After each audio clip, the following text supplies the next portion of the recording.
The Return. The Vanguard fleet sliced through the endless darkness of space like silver needles through black silk. Commander Zelkath stood on the bridge of the lead vessel, his four arms clasped behind his elongated frame as he studied the star charts before him. After 3,000 years, they were finally returning to the small blue world they had once visited. "Sol system approaching, Commander," announced Navigator Thrix, his crystalline eyes reflecting the distant light of Earth's sun. "All signatures match our ancient records." Zelkath's thin lips curled into what his species considered a smile. "Excellent. The primitives should still be fumbling with basic tools. Retrieving our technology cache will be simple." The collective had seeded many worlds with advanced technology during their expansion millennia ago. Earth had been one such repository, a convenient storage location in an unremarkable corner of the galaxy. The native species had been barely sentient then, just beginning to use fire. Perfect caretakers who could never understand what lay buried beneath their feet. As the fleet dropped out of hyperspace at the edge of the solar system, Zelkath expected to find a quiet, primitive world. Instead, his sensors erupted with unexpected readings. "Commander," Thrix's voice wavered with confusion, "I'm detecting massive energy signatures throughout the system.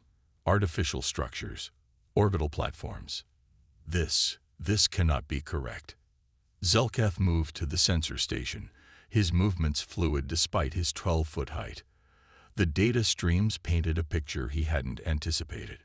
Space around Earth buzzed with activity. Satellites formed intricate networks. Massive space stations orbited at Lagrange points. Ships of unknown design moved between Earth and its moon.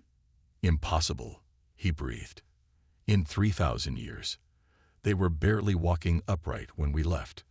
"Sir," Communications Officer Jarl interrupted, her feathered crest rising in alarm, "we're being scanned. Multiple sources. The technology is sophisticated." The bridge fell silent. This changed everything. The humans weren't supposed to have advanced this far. The collective's models had predicted at least another 5,000 years before they achieved spaceflight. "Maintain stealth protocols," Zelkath ordered. "We need to assess the situation. Plot a course to the technology cache. Perhaps they haven't discovered it." The fleet glided deeper into the system, their advanced cloaking systems hiding them from detection. Or so they thought. On Earth, in a facility buried deep beneath the Swiss Alps, quantum computers detected the subtle gravitational anomalies. Dr. Sarah Chen stared at her screens, her coffee growing cold as she analyzed the data. "Director Morrison, you need to see this." Director James Morrison, a former Air Force general who now headed Earth's United Defense Network, approached her station. Years of training kept his expression neutral as he reviewed the readings. "How many?" he asked quietly. 12 vessels, moving in perfect formation. Their cloaking is good, but our quantum sensors picked up the space-time distortions." Morrison nodded. Humanity had come far since discovering the first alien artifacts in 2075. The technology cached around the world had accelerated human development by centuries. They had learned to adapt, improve, and eventually surpass what they found. "Alert level?" Chen asked. "Yellow for now. Let's see what they want. But wake up the response fleet."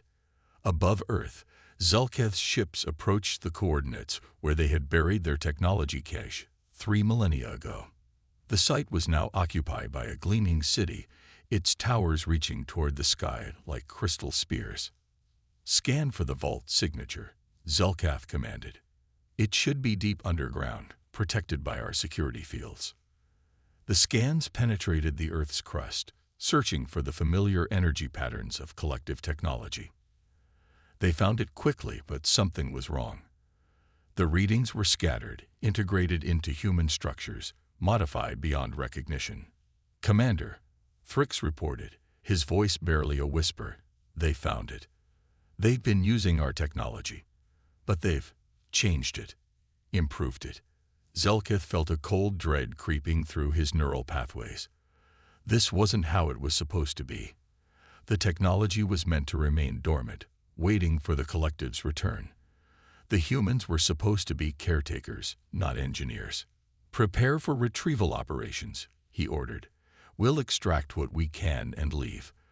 The collective must be informed of this development. As the Vanguard fleet began to descend through Earth's atmosphere, their cloaking fields flickered under the strain. For a brief moment, they became visible to the billions of humans below. Around the world, people looked up to see 12 massive ships breaking through the clouds. Social media exploded. Governments activated long-prepared protocols. Humanity had suspected this day might come, the day the original owners returned. In New Geneva, the capital of United Earth, President Elena Vasquez stood before the Global Council. "Ladies and gentlemen, our long-anticipated guests have arrived. Operation Welcome Party is now active." The Vanguard fleet landed in the Nevada desert, their ships creating perfect circles of glass in the sand. Zelkath prepared to exit his vessel, expecting to find frightened primitives gathering at a distance. Instead, he found himself surrounded by a precisely organized military force. Tanks that hovered on gravitational fields, soldiers in powered armor that hummed with energy signatures he recognized yet couldn't fully understand, aircraft that defied conventional physics, all pointed at his ships. Collective vessels, a voice broadcast in perfect Zelkathi, the collective's own language. "You are in Earth sovereign space. Power down your weapons and prepare for diplomatic contact." Zelkath stood frozen. They knew his language. They had weapons based on collective technology, but modified beyond recognition. The primitives weren't primitive anymore. "This is Commander Zelkath of the Collective Vanguard," he responded, activating his own translator. "We have come to reclaim property that belongs to us. Stand aside." A human stepped forward from the assembled forces. General Zhang Wei, commander of Earth's First Response Division, removed his helmet to reveal a face marked by both wisdom and determination. "Commander Zelkath," Zhang spoke calmly, "I'm afraid there's been a misunderstanding. Earth recognizes no external property claims. However, we're willing to discuss your concerns. Our anthropologists have been studying your artifacts for generations. We've been expecting you." The word artifacts stung. These humans spoke of collective technology as if it were ancient history. Zelkath's mind raced. The situation was spiraling beyond his mission parameters. "You have no right to our technology," Zelkath stated, his voice carrying the authority of countless star systems. "We placed it here for safekeeping, not for your use." General Zhang smiled. It wasn't mockery, but understanding. "Commander, we appreciate your position, but consider this: when you bury something in someone's backyard and disappear for 3,000 years, you forfeit certain claims, especially when that something helps the homeowners evolve from fire users to spacefaring civilization." Zelkath's sensory tendrils detected energy buildups around him. The human weapons were charging, but more concerning were the readings from orbit. Earth's defense platforms had locked onto his fleet. "We don't want conflict," Zhang continued, "but we won't surrender what we've built. Your technology was a gift, whether you intended it or not. We've improved it, integrated it with our own innovations. Earth is no longer the primitive world you remember." The standoff stretched taut like a wire about to snap. Zelkath had two choices: attempt to take the technology by force, or report back to the collective that the situation had changed dramatically. Before he could decide, alerts flashed across his neural interface. His ship's systems were being probed by incredibly sophisticated cyber warfare attacks. The humans weren't just using collective technology. They were subverting it. "Impossible," he muttered. "Our encryption is unbreakable." "Was unbreakable," General Zhang corrected. 3,000 years is a long time, Commander. We've had generations to study your systems, to learn, to improve, to evolve." The word hung in the air. Evolve. The humans had done more than just use the technology. They had evolved with it, around it, beyond it. The primitive species had become something the collective hadn't anticipated. Zelkath raised his primary arms in a gesture of pause. "We need to reassess this situation. The collective must be informed. We agree, Zhang replied. Why don't we start with dialogue instead of demands? Earth extends an invitation to formal diplomatic talks. We have much to discuss. As the tension began to ease, Zelketh realized the magnitude of what had occurred. The collective had left seeds of technology across the galaxy, expecting to return to primitive worlds. But here on Earth, those seeds had grown into something entirely unexpected. The primitives had become the advanced ones. The students had surpassed the teachers. And the galaxy would never be the same. The Risi-Keoning, the diplomatic center of New Geneva, existed as a monument to human achievement. Its crystal spires reached toward space, each one incorporating elements of alien technology seamlessly blended with human innovation. Commander Zelketh sat with his senior officers, their elongated forms adapting to chairs designed for human proportions. Across from them, Earth's delegation represented the United Planet. President Vasquez, General Zhang, Dr. Chen, and Director Morrison. Between them, holographic displays showed star charts, technical specifications, and historical records. Let us begin with truth, President Vasquez said, her voice carrying the weight of humanity's journey. We know why you're here. We've studied your catches, decoded your historical markers. The collective seeded hundreds of worlds with technology during your expansion period. Zelkath's 4 eyes blinked in sequence, a sign of surprise. You decoded our markers. They were designed to be incomprehensible to primitive minds. That was 3,000 years ago, Dr. Chen interjected, her fingers dancing across a holographic interface. We found the first cache in 2075. It took us 30 years to crack your basic encryption, another 50 to understand the historical context. By then, we had integrated your technology into our own development path. She gestured, and the room filled with a timeline showing humanity's technological evolution. The curve was steep, almost vertical after the discovery of alien technology. You have to understand, Chen continued, we didn't just copy your designs. We studied the principles, understood the science, and then improved upon it. Human creativity combined with collective knowledge created something new. Zelkath leaned forward, his tendrils twitching with interest despite himself. Show me. Director Morrison nodded to General Zhang, who activated a secure display. The image that appeared made the collective officers freeze in astonishment.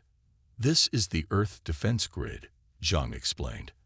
It incorporates your gravitic manipulation technology, yes, but we've enhanced it with quantum field dynamics and something we call dimensional anchoring. Your ships passed through 3 layers of it without detection.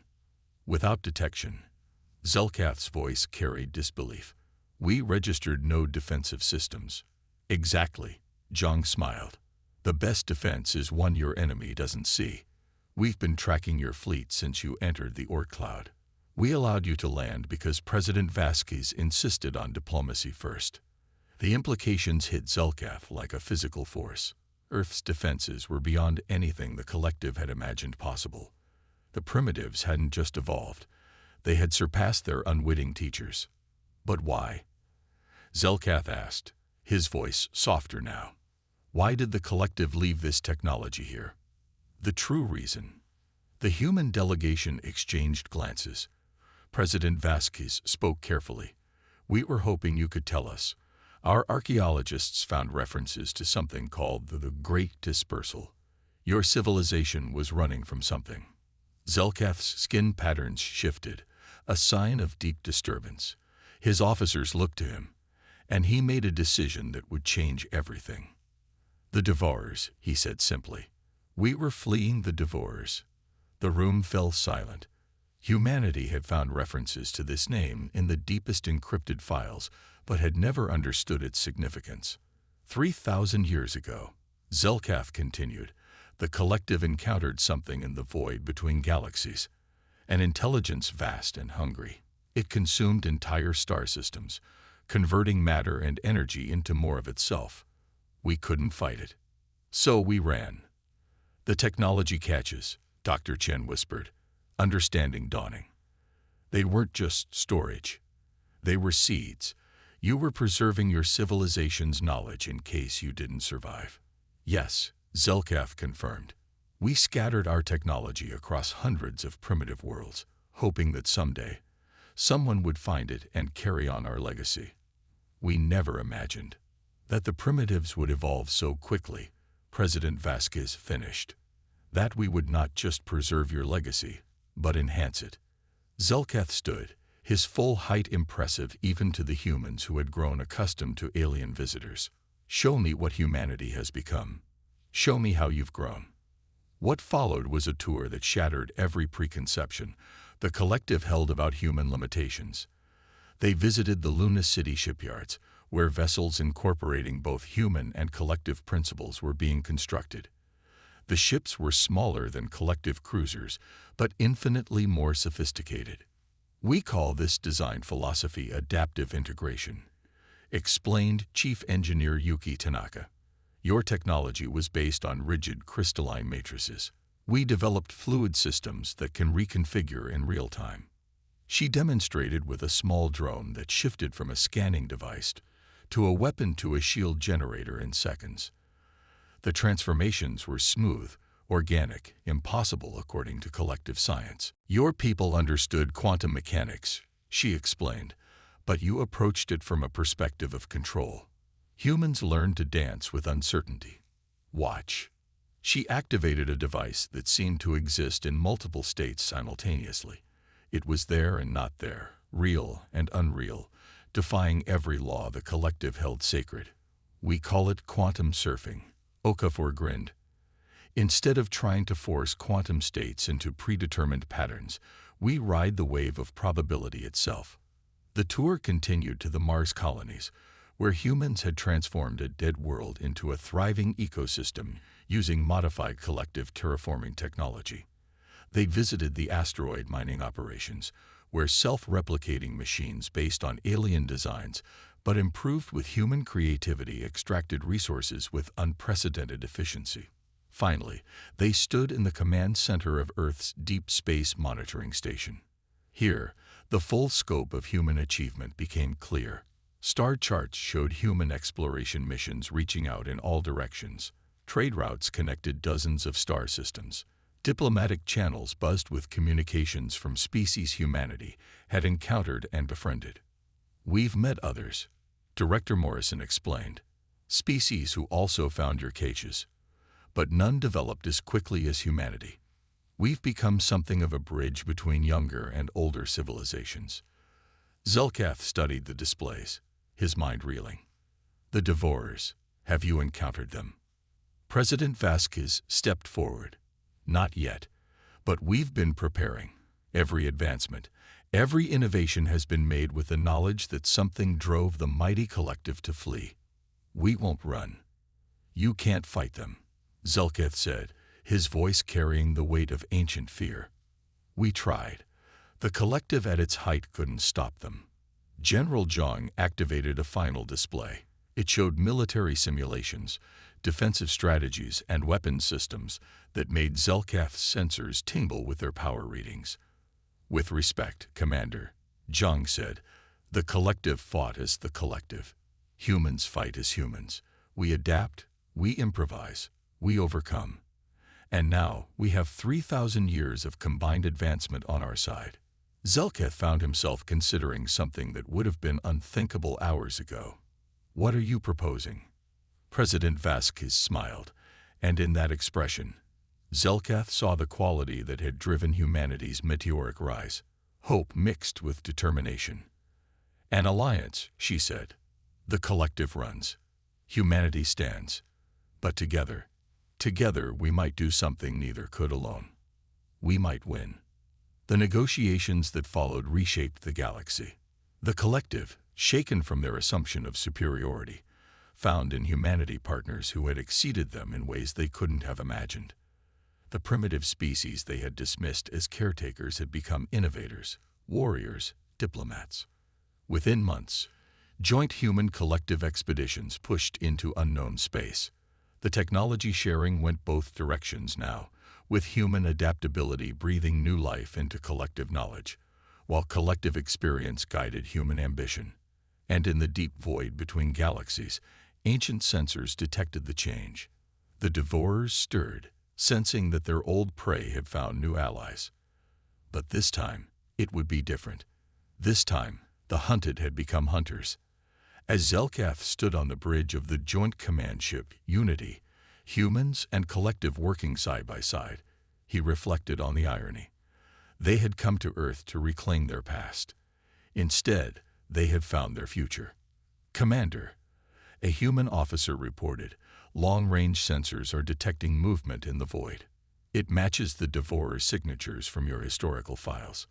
Zelkath felt the old fear rise, but beside him, Admiral Sarah Chen, promoted after first contact, smiled grimly. "Let them come," she said. "We're ready." And for the first time in 3,000 years, Zelkath believed they actually were. The primitives had become the protectors. The students had become the teachers, and together they would face the darkness that had driven the collective to the stars. The universe held its breath as two civilizations, one ancient and one young, one wise and one bold, prepared to write a new chapter in galactic history. The devourers were coming. But this time, Earth and the collective would stand together.